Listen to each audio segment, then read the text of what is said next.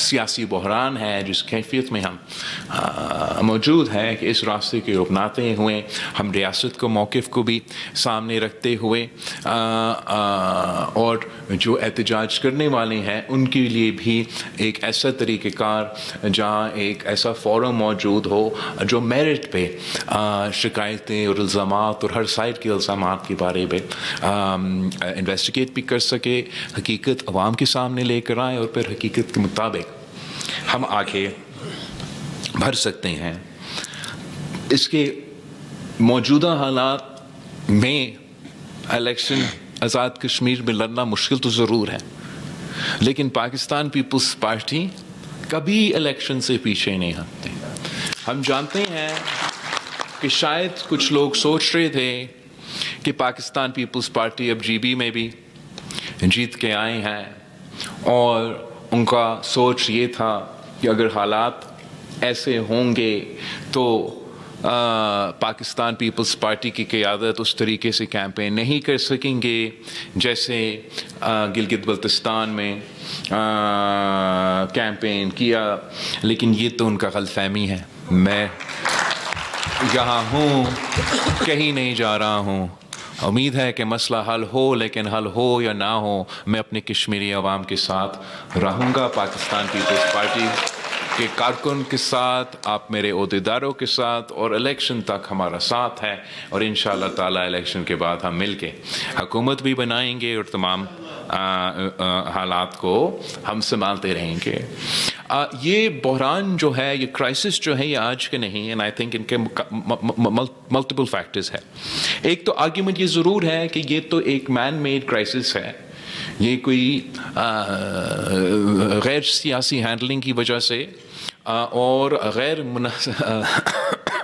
نامناسب بیانات کی وجہ سے یہ کرائسس اس پوزیشن پہ آیا ہے، اور میں بالکل سمجھتا ہوں کہ دس از فیڈرل منسٹرز میڈ کرائسس، انہی نے اب اس کا ایسے کردار ادا کرنا ہے جس سے ہم سب راستہ نکال سکے۔ لیکن underneath there are definitely endemic issues that need to be addressed۔ میں ابھی الیکشن جیت کے آیا ہوں گلگت بلتستان میں، اور گلگت بلتستان میں میں اپنے جو منشور ہیں، اپنا جو موقف ہے، اپنا جو نظریہ ہے، کسی جیک کمیٹی کا ہونے سے پہلے، یہ تو 2022-23 میں، تو 2020 میں 2019 میں اس سے پہلے جو منشور بنا 2020 کے گلگت بلتستان کے الیکشن سے، میرا پاکستان پیپلز پارٹی کا نعرہ ہے کہ حق حاکمیت، حق ملکیت، حق روزگار۔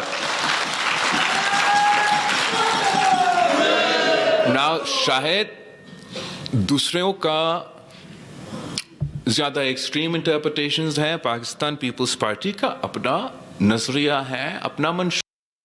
گلگت بلتستان کا کانٹیکس تو اپنی جگہ، ان کا اپنا ہی جد و جہد ہے اور اپنا ایک طویل جد و جہد ہے۔